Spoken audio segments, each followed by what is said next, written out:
अस्सलामुअलैकुम। मेरा नाम हफीज़ हैदर है और मैं क्लिनिकल साइकोलॉजिस्ट हूँ। आज मैं आप लोगों के साथ स्किज़ोफ्रेनिया डिसऑर्डर के बारे में कुछ इन्फॉर्मेशन शेयर करना चाहता हूँ। बेसिकली स्किज़ोफ्रेनिया जो है schizophrenia spectrum and other psychotic disorder की कैटेगरी में से एक है। अब स्किज़ोफ्रेनिया डिसऑर्डर के अंदर भी डेल्यूजन्स होते हैं, हेलुसिनेशंस होते हैं, डिसऑर्गेनाइज्ड स्पीच होती है और कैटाटोनिक फीचर्स भी मौजूद होते हैं। यही सारी चीज़ें जो है ब्रीफ साइकोटिक डिसऑर्डर के अंदर भी मौजूद होती हैं, स्किज़ोफ्रेनिफॉर्म डिसऑर्डर के अंदर भी मौजूद होती हैं और ये स्किज़ोफ्रेनिया डिसऑर्डर के अंदर भी मौजूद होती हैं। लेकिन इसके पीछे जो डिफरेंस है मेजर वो है टाइम ड्यूरेशन का।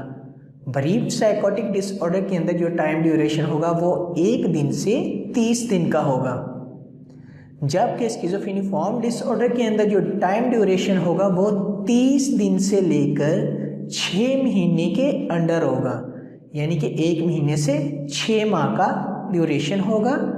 और स्किज़ोफ्रेनिया के अंदर एटलीस्ट 6 मंथ का ड्यूरेशन होना ज़रूरी होता है और इस ड्यूरेशन के अंदर 1 मंथ कंटिन्यूसली उन सिम्टम की वजह से पेशेंट की पर्सनल, सोशल, ऑक्यूपेशनल लाइफ में से किसी एक एरियाज के अंदर डिस्टर्बेंस का होना ज़रूरी होता है। इसके अलावा कुछ और चीज़ें मैं क्लियर करता चलूँ। डेल्यूजनल डिसऑर्डर में सिर्फ और सिर्फ डेल्यूजन्स होते हैं, जबकि हेलुसिनेशंस नहीं होते।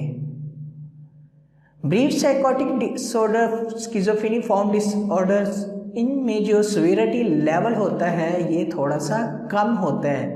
ब्रीफ साइकोटिक डिसऑर्डर और स्किज़ोफ्रेनिफॉर्म डिसऑर्डर के अंदर जो है जिन एरियाज के अंदर डिस्टर्बेंस होती है वो इतनी सीवियर नहीं होती, वो मैनेजेबल होती है। जैसे ही पेशेंट नॉर्मल हो जाता है सारी चीज़ें जो है ऑटोमेटिकली नॉर्मल होना शुरू हो जाती हैं। लेकिन स्किज़ोफ्रेनिया डिसऑर्डर के अंदर पेशेंट की पर्सनल, सोशल, ऑक्यूपेशनल लाइफ बहुत ज़्यादा डिस्टर्ब होती है।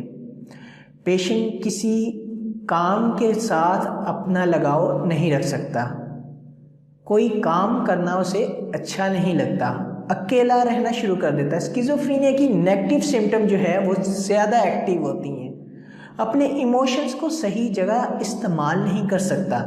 फॉर एग्ज़ाम्पल, अगर कहीं रोने का है और वहाँ सारे दुख में बैठे हुए हैं, वहाँ पेशेंट हंसना शुरू कर देता है और बाज़ दफ़ा ऐसा होता है कि जहाँ हंसना होता है वहाँ पेशेंट रोना शुरू कर देता है। स्किज़ोफ्रेनिया के जो नेगेटिव सिम्टम्स हैं वो स्किज़ोफ्रेनिया डिसऑर्डर के अंदर ज़्यादा एक्टिव होते हैं, जिनकी वजह से पेशेंट जो है टोटली लोनलीनेस का शिकार हो जाता है, तन्हा हो जाता है, आइसोलेट हो जाता है। और इन सिम्टम की वजह से जो पॉजिटिव सिम्टम्स है ऑटोमेटिकली पेशेंट के ऊपर आ जाते हैं। जब पेशेंट अकेला रहता है तो वो पर्सिक्यूटरी डिल्यूजन का शिकार हो जाता है, शक व शुबहात करना शुरू कर देता है अपनी फैमिली वालों पे, अपने घर वालों पे, अपनी वाइफ पे, अपने बच्चों पे, अपने फ्रेंड्स पे, इवन के उसके पास जो टूल्स हैं उनके ऊपर भी, जैसा कि मोबाइल हो सकता है, लैपटॉप हो सकता है या कोई और टेक्नोलॉजिकल टूल्स, उनके ऊपर भी शक करना शुरू कर देते हैं या फिर बहुत ज़्यादा ग्रैंडियोस हो जाता है कि अक्सर जो है वो बहुत बड़ी बड़ी बातें करना शुरू कर देता है। स्किज़ोफ्रेनिया के अंदर पेशेंट के जो एरियाज होते हैं उनके अंदर टोटली डिस्टर्बेंस होती है, सेल्फ केयर बिल्कुल नहीं होती। दूसरे नंबर पर कोई भी उसके साथ रिलेशन जो है वो नहीं होता, टोटली आइसोलेशन का शिकार होते हैं, तन्हा होते हैं, कोई बात नहीं उनसे करना चाहता क्योंकि वो इतने शकी मिजाज होते हैं या इस कदर बीमारी में खोए होते हैं वो किसी से खुद भी बात नहीं करना चाहते। और ये ना तो कोई जॉब कर सकते हैं या ना कुछ भी नहीं कर सकते, कोई अपनी सिर्फ और सिर्फ इस तरह के पेशेंट जब हमारे पास आते हैं तो फैमिलीज़ की बहुत ज़्यादा बड़ी बड़ी डिज़ायर्स होती हैं कि हमारा जो पेशेंट है ये पहले की तरह वो सारा कुछ कर सके जैसे वो अपनी बीमारी से पहले करता था। ठीक हो, जब पेशेंट ठीक होता था तो सारी चीज़ें खुद करता था, वो अपने हर रिलेशंस को तोड़ निभाता था, हर रिस्पॉन्सिबिलिटी को पूरा करता था, अपनी क्वालिफ़िकेशन को पूरा करता था, अपनी जॉब पर जाता था।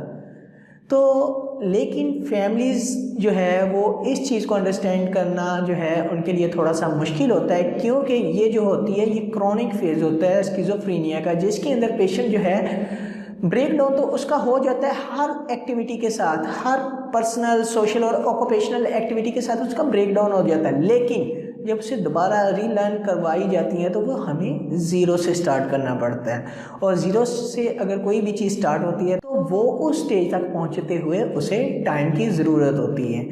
तो इसके पीछे डिफरेंट काजेज़ भी होती हैं, जैसा कि जेनेटिक्स होती हैं, एनवायरमेंटल फैक्टर्स होते हैं, और भी बहुत सारी इसके पीछे काजेज़ होती हैं।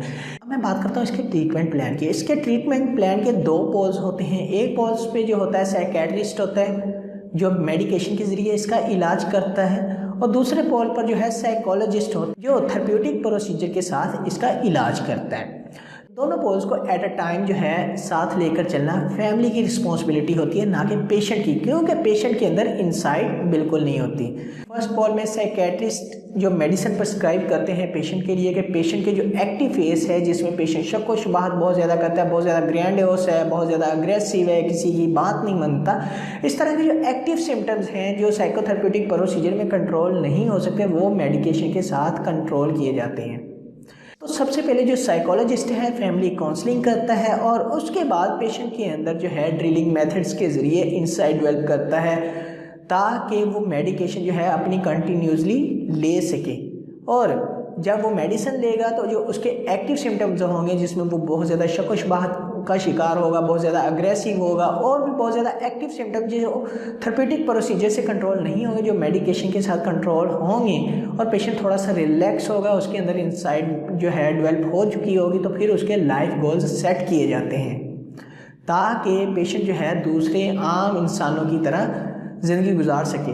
तो साइकोलॉजिस्ट जो है सबसे पहले हायरार्की तैयार करता है। उस हायरार्की में जो उसका मेजर एम होता है, सबसे पहले फैमिली काउंसलिंग होती है, दूसरे नंबर पर पेशेंट के अंदर इंसाइट डेवलप करना होता है, तीसरे नंबर पर सेल्फ केयर होती है, और चौथे नंबर पर उनके जो है स्मॉल गोल्स होते हैं, डेली एक्टिविटीज़ गोल होते हैं, और फिर आहिस्ता आहिस्ता वो जो है मेजर गोल की तरफ जाते हैं जिसमें पेशेंट जो है अपनी मदद आपके तहत अपनी ज़िंदगी गुजार सकता है नॉर्मल इंसानों की तरह। और मैं उम्मीद करता हूं कि आप लोगों को मेरी ये वीडियो अच्छी लगी है। अगर अच्छी लगी है तो काइंडली लाइक कीजिएगा, शेयर कीजिएगा और सब्सक्राइब ज़रूर कीजिएगा। ओके, अल्लाह हाफिज़, अल्लाह निगहबान।